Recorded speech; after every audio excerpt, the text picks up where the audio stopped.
It has been called the Day of Days. It is a time of magic, pageantry, warmth, generosity, and love. For many of us, our fondest childhood memories revolve around the traditions of Christmas. It is a time that many around the world celebrate as the birth of Jesus Christ, the Savior and Messiah of mankind.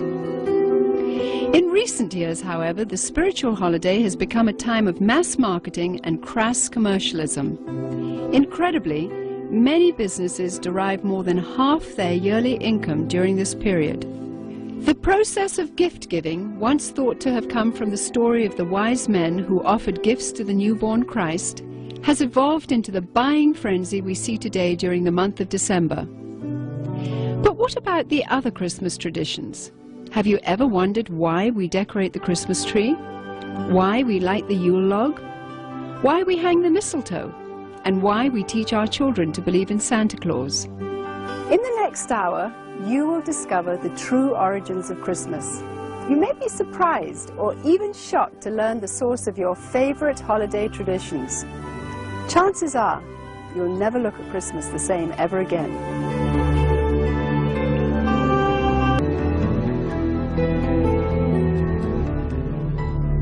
In the Northern Hemisphere during late December, the days are at their shortest lengths and the nights are at their longest. For those of the pagan world, this has always been the greatest time of the year to celebrate and practice the works of darkness. The pagan calendar identifies this period as the winter solstice. It was during the pre-Christian midwinter pagan celebrations of Scandinavia's Norsemen where today's Christmas traditions began. As a means of honoring the pagan sex and fertility god Yule, a 12-day celebration during the month of December was inaugurated. A large single log considered to be a phallic idol was lit on fire and kept burning for 12 days. Animal or human sacrifices were offered in the fire on each of those days.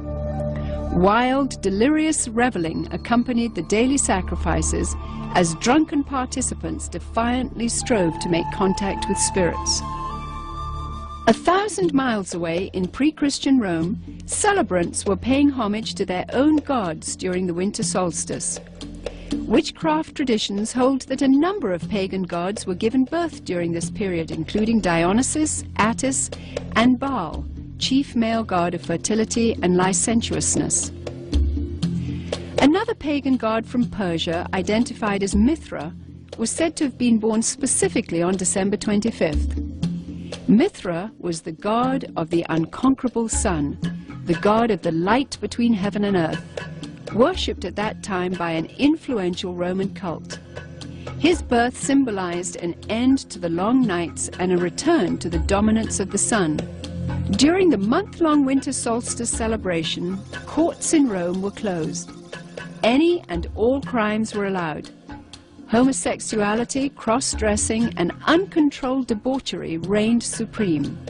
Rome's order was turned upside down. Even children were allowed to join in the drunken orgies as part of the Juvenalia celebration. By 270 AD, the Roman Emperor Aurelian had made it official, setting aside a 7-day period from December the 17th through the 24th, culminating in an exchange of gifts on December the 25th to celebrate the birth of the sun god. This Roman orgy to end all orgies later became known as Saturnalia, in honor of the god Saturn, the god of excess. Roman soldiers invading Britain brought with them their pagan orgiastic traditions. Upon taking root in England, Saturnalia became known as the Festival of Fools, reigned over by the Lord of Misrule. By the 4th century, the influential government-sanctioned Church of Rome, unable to outlaw the growing number of pagan practices, chose instead to adopt them into their so-called official Christianity. The Church believed this would attract more pagans to their fold. Up until this time, the birthday of Jesus Christ, the Jewish Messiah, had not been celebrated at all. Ignoring scriptures, however, indicating that the birth probably did not occur during the winter, the Church nevertheless confused biblical history and made Jesus' birthday coincide with the pagan god Mithra. The birth date of the sun god had now become the birth date of the Son of God. It was hoped that the pagan celebrations of Saturnalia would merge into this new legally sanctioned form of Christianity. The Church's practice of changing the dates of Christian events to coincide with pagan festivals continued, and by the 7th century, Pope Gregory I had ordered Augustine of Canterbury to incorporate any and all pagan practices and customs into the expanding Roman Catholic Church. During the Middle Ages, the debased Mardi Gras atmosphere of what was now known as Christ's Mass had reached a fevered pitch. Common practices included open sex in the streets, rioting, murder, and a number of pagan Druidic Halloween rituals. This blood-drenched celebration got so out of hand that by 1652, following the execution of King Charles I, Christ's Mass was finally outlawed in England. A religious reform movement began sweeping the country, led by Puritan Oliver Cromwell. The Puritans took the biblical mandate seriously, which commanded that Christianity remain pure and separate from paganism. Despite their noble efforts, the celebration simply went underground, and by 1656, after only 4 short years under the ban, the public's demand for the legalization of Christ's Mass had become insurmountable. The appointment of Charles II to the throne restored England's monarchy, and with it the celebration of Christ's Mass. The Puritans had lost England, but they held high hopes for the new world. When the first settlers came from England, they were, for the most part, Puritans. They came here for religious freedom. They came here to be free to worship God without a hierarchy and without the corruption of the organized church that they had known before. And when they came with the clear knowledge of the danger of these pagan practices that had become so dear to the hearts of their ancestors. Following England's lead in 1659, the colonies of America had likewise outlawed Christmas. For 200 years, the clergy in New England battled to keep the riotous celebrations honoring the pagan god Saturn from infiltrating the New World. The Reverend Cotton Mather had warned in a Christmas Day sermon in 1712, "Can you in your conscience think that your Holy Saviour is honored by hard drinking, lewd reveling, and by a mass fit for none but Bacchus or Saturn?" But the public's taste for sin and revelry persisted. In 1828, gang rioting during the Saturnalia-like Christmas celebrations got so bad that cities such as New York were forced to institute a professional police force for the first time in order to control the savagery. Christmas was not only not widely celebrated, in many cases, many places, Christmas celebrations were actually outlawed. And this was because of the attitude of many of the churches who regarded it as primarily as a pagan celebration and as a reproach to the Lord. By the mid-19th century, American churches were the last remaining holdout in the war against the validation of Christmas. However, they too finally succumbed as a result of the efforts of the American Sunday School Society, who began advocating Christmas programs for children as a method of filling the pews. The Society argued that children could be taught about the birth of Christ through the reenactment of the Nativity. They also offered candy and treats to the children as a means of enticing families into accepting the holiday, despite its notorious history and blatantly pagan roots. The successful technique of bribing children with candy would later be used on an unsuspecting American populace in the effort to promote the acceptance of the pagan rituals of Halloween. However, it was the work of England's most popular writer, Charles Dickens, whose ghostly 1843 book, A Christmas Carol, cemented the Christmas holiday in the hearts of Americans forever. Dickens' well-loved story made the pagan Christmas feasts, shining trees, glittering shops, and family warmth irresistible to those wanting to experience the holiday. Coming to America in 1867 to promote his work, Charles Dickens packed theaters as he read his story to cheering audiences around the country. A Christmas Carol gripped America and destroyed any final attempt to stop the evolution of Christmas. By 1875, the Puritans had been beaten, and by 1890, all American states had voted to make Christmas a legal holiday.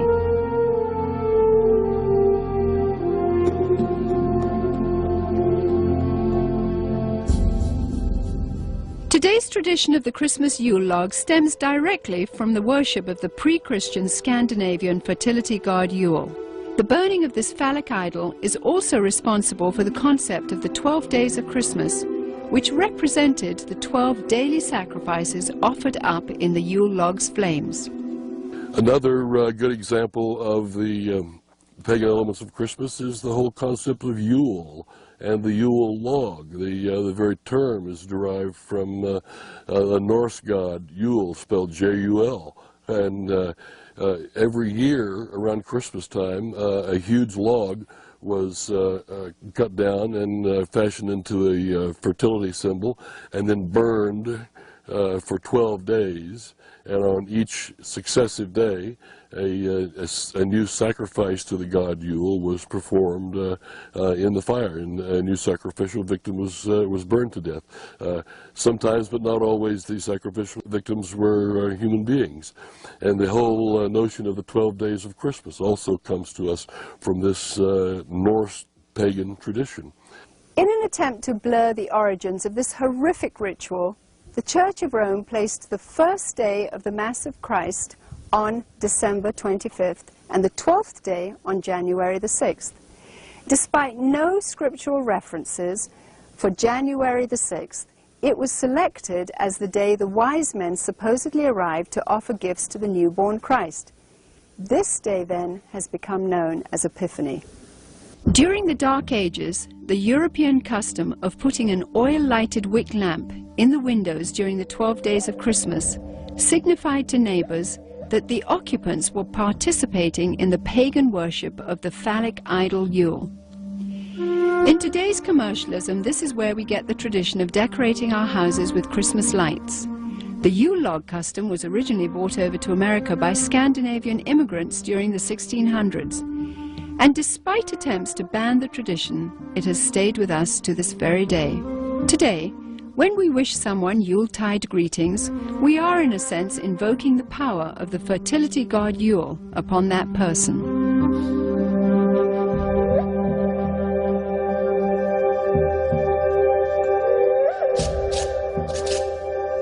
During the Saturnalia celebrations, holly and other greens were hung over doorways as part of a pagan ritual to ward off evil. To deck the halls with boughs of holly was to acknowledge the powers of the nature gods. According to Wiccan rituals, placing holly or other greens in the shape of a circle or wreath accentuated its magical power.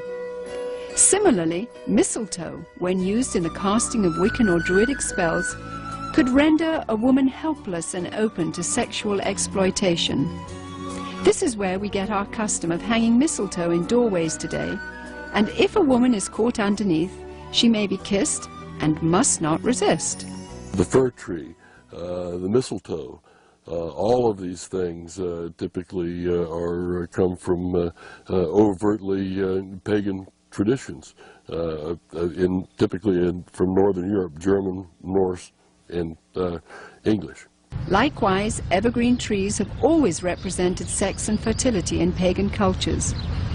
During the winter solstice, trees would be chopped down, brought inside, set up, and decorated as idols for worship. The Christmas tree was regarded as a sacred tree.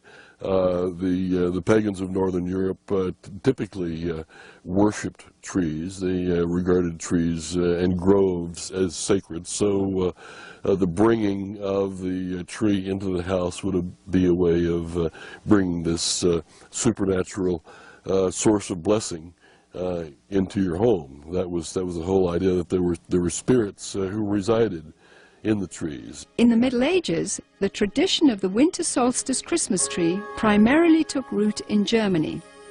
During his reign, King George I, himself of German extraction, brought the custom to Victorian England. German immigrants settling in Pennsylvania did the same in America during the early 1800s. In 1848, the London Illustrated News published this famous engraving depicting Queen Victoria and her royal family beside a decorated Christmas tree. And within a few years, nearly every English household had their own tree in allegiance to the monarchy. By 1900, the US Forest Service estimated that at least 1 in 5 homes in America had adopted the Christmas tree tradition. Thousands of years earlier, God, speaking through the prophet Jeremiah, warned against this pagan practice in the Old Testament. Thus saith the Lord, learn not the ways of the heathen, for the customs of the people are vain. For one cutteth a tree out of the forest, they deck it with silver and with gold. They fasten it with nails and hammers that it move not. Be not afraid of them, for they cannot do evil, neither also is it in them to do good.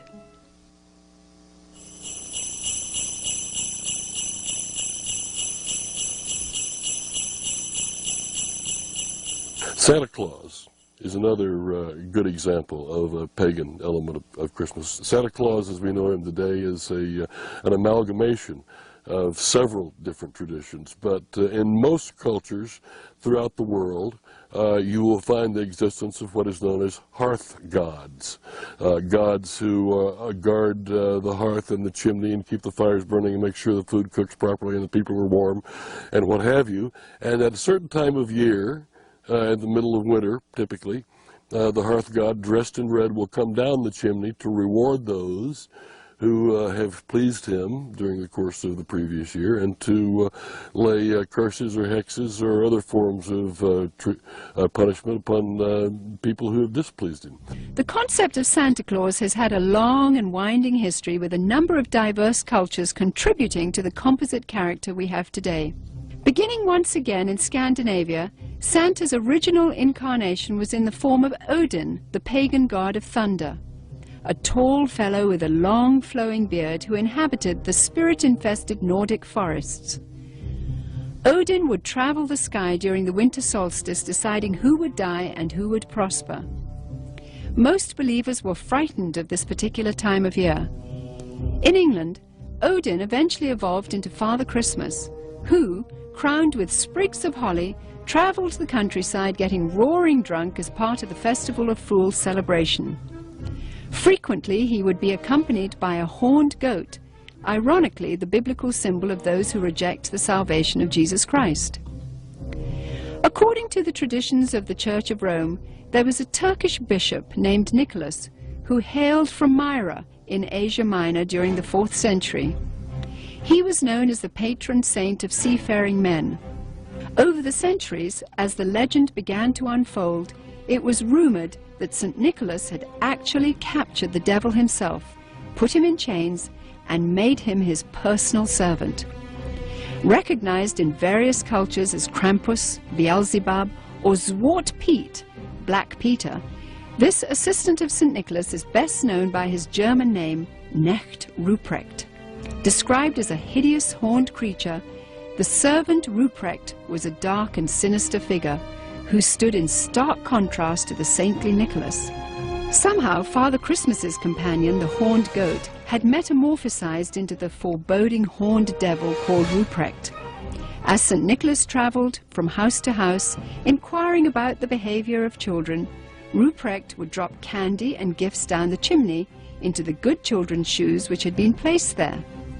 It was from this story that we get our tradition of hanging stockings on the mantle at Christmas time. If able to recite a verse or demonstrate a skill for St. Nicholas, the child would receive a gift. If unable to remember a verse, or if the child had been bad, he or she would receive a switch or a whip. Ruprecht also carried a large sack which he would frequently use to haul away the really bad boys and girls. As more and more Christian churches began combining the pagan rituals of the winter solstice with the celebration of the birth of Christ, emphasis on St. Nicholas's role began to shift. Some cultures began to downplay the role of St. Nicholas, but surprisingly retained Ruprecht. Eventually, Knecht Ruprecht was made the companion and servant to the Christ child himself. In this scenario, the devil is actually given the title Weihnachtsmann, or Santa Claus. 19th century writer Theodore Storm, in his story about Knecht Ruprecht, even goes so far as to describe the switches given to the children by Ruprecht as tools to be used in sadomasochistic rituals. Soon the image of Ruprecht would fade from the Christmas tradition, but not his sadistic influence. Many of the early depictions of Santa Claus portrayed him not as a jolly gift giver, but of an unfriendly disciplinarian complete with a ready switch or whip. One of the problems with the Christmas gift thing for children is that it really is a religious teaching, a wrong religious teaching, because it teaches them that if they're nice, they get the gifts. If they're naughty, they don't. Or in my case, I was taught that he would leave us a bundle of switches. Isn't that interesting? It's a salvation by my own personal virtue. But there's a second thing wrong with it, and that is that they're going to get those gifts whether they're naughty or nice, because most parents love their children and wouldn't dream of, quote, ruining their Christmas. And they're not going to ruin Christmas. They're going to give those children the gifts anyway. And sooner or later, those thinking children are going to realize, I wasn't very nice, but I got the gift anyway. So it isn't important to be nice. It isn't important to do what is right and avoid what is wrong. German immigrants coming to America during the 1620s tried to influence the New World with the stories of St. Nicholas and his gift-giving companion, Knecht Ruprecht. But somehow the idea just didn't take hold until almost 200 years later. In 1819, America's best-selling author, Washington Irving, used his influence to promote St. Nicholas in a popular Christmas story titled Bracebridge Hall. Consulting Irving's writings, Episcopalian minister Clement Clark Moore penned a decidedly secular tale called A Visit from St. Nicholas in 1822. Later retitled The Night Before Christmas, Moore's poem was based on the tales of German and Dutch immigrants who had come to America. Intended originally only for his own children, Moore's story was published in the Troy Sentinel in New York and became an overnight sensation. Gone were the bishop's remnant of St. Nicholas. He was now a jolly old elf imbued with supernatural powers. Moore had also replaced Nicholas's companion, the horned Knecht Ruprecht, with 8 horned magical reindeer. As the popularity of The Night Before Christmas grew, Moore became increasingly concerned that the story's emphasis on the supernatural and its disregard for Christ would reflect poorly on his position as a minister. As a result, he refused to take credit for its creation until the story became so popular that he could no longer resist. 40 years later, illustrator Thomas Nast, political cartoonist for Harper's Weekly, seared the image of Santa Claus into the minds of the world by creating a drawing which combined Moore's jolly old elf with images of St. Nicholas taken from his own native Bavaria. By 1880, Santa was a thoroughly secularized folk hero who had become increasingly irresistible to retailers worldwide. One factor that has contributed to the paganization of Christmas, the complete paganization of Christmas, has been the element of commercialism. It may seem odd to think of it in that context, but remember that Christ himself identified the love of money as a spiritual force in and of itself. And where it comes into play, it has a kind of naturally hostile effect on the gospel and the Christian faith. So the commercialization of Christmas has helped to highlight the pagan elements and to drive the overtly Christian elements further underground. To me, the most obscene thing about Christmas celebrations and customs as we know them is that as a result of these things, Jesus is displaced in the hearts of children by Santa Claus. The love, affection, appreciation, trust, the desire to emulate, these things that they should have in their hearts and minds as growing children for Jesus himself, to whom they owe everything. Instead, this has been stolen, this has been raped out of their hearts in a sense and displaced by the myth of Santa Claus. He takes the place of God or of Jesus Christ in the special world that is Christmas. He has supernatural knowledge of your history. He has supernatural knowledge of your present, of your attitudes. He's keeping a list. He knows who's naughty and nice. Your parents don't even know that. He's obviously got some conduit to knowledge that is beyond the human, and he flies through the air. He's capable of visiting every place on the globe in the course of a single night. In many, many ways, Santa exhibits supernatural qualities that provide a kind of a surrogate deity or a substitute for God or for Christ. Myths, by definition, evolve and change, and things are added. We used to have a Santa Claus figure that was confused with St. Nicholas and confused with other pagan figures, and then somehow he evolved through the drawings of Thomas Nast and others into what we see today, but he had a sleigh with 8 supernatural reindeer that can fly. And so the Christmas traditions that are pagan continue to change. But the truth of Jesus, the truth of the Incarnation, the truth that the Word was made flesh and dwelt among us, never changes, never will.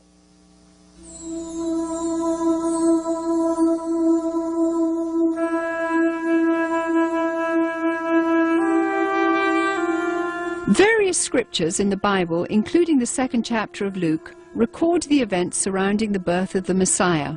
A decree from Caesar Augustus had gone out, requiring all people to return to the city of their origin for taxation purposes. Mary, who was pregnant with a child conceived by the Holy Spirit, made the difficult journey to Bethlehem along with her husband Joseph. Both Joseph and Mary were of the lineage of King David. Upon arrival, they found all the inns to be full, but were provided with a stable where Mary could have her baby. At the same time, an angel announcing the birth of the Messiah appeared to shepherds tending their flocks in a field nearby. The stunned shepherds hurried to Bethlehem and found the baby Jesus lying in a manger just as the angel had declared. Although traditional nativity scenes place 3 wise men at the stable at the time of Jesus Christ's birth, according to Scripture, these wise men visited Jesus later at his home. Because 3 gifts are named, gold, frankincense, and myrrh, tradition says 3 men gave them, but exactly how many wise men visited Jesus is not known. The birth of Jesus Christ miraculously fulfilled a number of Old Testament prophecies about the coming Messiah, including that he would be born in Bethlehem, that he would be born of a virgin, and that he would be a descendant of King David's. The concept or the idea of celebrating the birth of Jesus once a year had apparently never occurred to the Church Fathers. In the first 3 centuries of the Church's history, there was no such thing. And I think God perhaps very carefully avoided telling us in the Scriptures when he was born. We can be sure of one thing: it wasn't in late December, and because in the first place, shepherds don't abide by their flocks in the fields by night in late December. It's too cold. They take them out in the morning to pasture, protect them while they eat all day, and then bring them back in at night. So it wasn't in late December. It's an interesting thing, and perhaps an intellectually tantalizing thought, to try to figure out when he was born. And it can be done within limits, and if it mattered, and apparently it doesn't matter to God, he was probably born in late September. Some scholars point out that according to Scripture, the birth of Jesus may have taken place in the first day of the Feast of Tabernacles, or September 29th. Ironically, this would have placed his conception right around December 25th. The timing of other events such as the temple service of Zacharias and the pregnancy of Mary's cousin Elizabeth lend credence to December 25th as being the date of Jesus' conception. Since Christians believe that life begins at conception anyway, and not at birth as pro-abortionists believe, this may be a more appropriate reason to remember this time of the year as the period in which God came to earth in human form. For some, Christmas today simply means a time to get together as a family. For pagans, it is a deeply religious time to celebrate the winter solstice. Retailers, of course, view it with eyes towards making huge profits. Others use this time to reflect on the birth or conception of Jesus Christ, while many parents use Christmas to perpetuate the myth of Santa Claus to their children. In order to carry on this myth of Santa Claus, we must lie to our children. We must deceive them. We literally must lie to our children. And one of the wonderful things about children is that they naturally believe everything that we tell them when they're small. They trust us to tell them the truth. And if we deceive them in this way, it has to be destructive, because at some point in their future lives, they're going to wonder if other things we told them were true. The things we told them about the Lord, were they really true? It plants the seeds of doubt. And anyway, it creates disappointment. It creates disillusionment. To my mind, the question is not so much whether to celebrate Christmas or even how to celebrate Christmas, but to be able to make any decision knowledgeably. Whether you celebrate it or you don't celebrate it, you should know why you're doing so.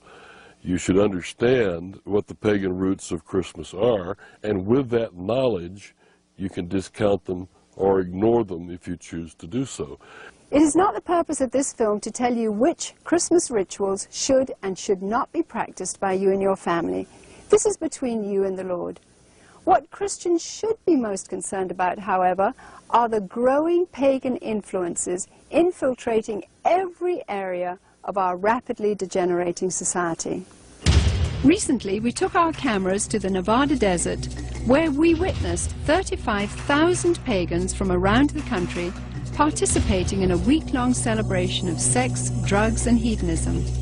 Here, everything was permissible and encouraged, except for the adoration of Jesus Christ. In nearly every ritual performed, Christianity was mercilessly mocked and despised.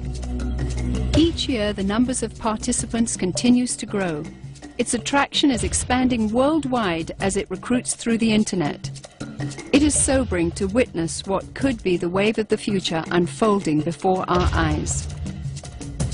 It is not only permitted in the public schools, in the government schools, to celebrate holidays. It is encouraged and in some instances required. But with this condition, they must be pagan. They must not be Christian. And Christmas time, they are certainly encouraged to put on Christmas programs and Christmas plays. But all references to Jesus, all references to the gospel, all references to the incarnation, all references to God must be omitted. They sing about Santa Claus, they sing about Rudolph the Red-Nosed Reindeer, and God only knows what else they sing about that isn't scriptural. Since the pagan elements in Christmas are so strong, and they provide virtually the entirety of the structure and the content of the holiday, there is no Christian element in the holiday. Therefore, it becomes the ideal, politically correct, culturally diverse, multicultural holiday for everyone. In the 17th chapter of John, Jesus taught that it was appropriate for his followers to be in the world, but not of the world, meaning that we should be involved in our world so as to have a positive influence, but not become corrupted by it. The mighty Joshua, in challenging his people, said, "Now therefore fear the Lord, and serve him in sincerity and in truth, and put away the other gods which your fathers served. Choose you this day whom ye will serve, but as for me and my house, we will serve the Lord." Rather than setting aside a few days of the year to remember the Lord, Christians should live with a day-by-day, moment-by-moment dedication of their entire lives to Jesus Christ. Then, and only then, will they be able to have victory over pagan influences and to have an impact on society for God the Creator.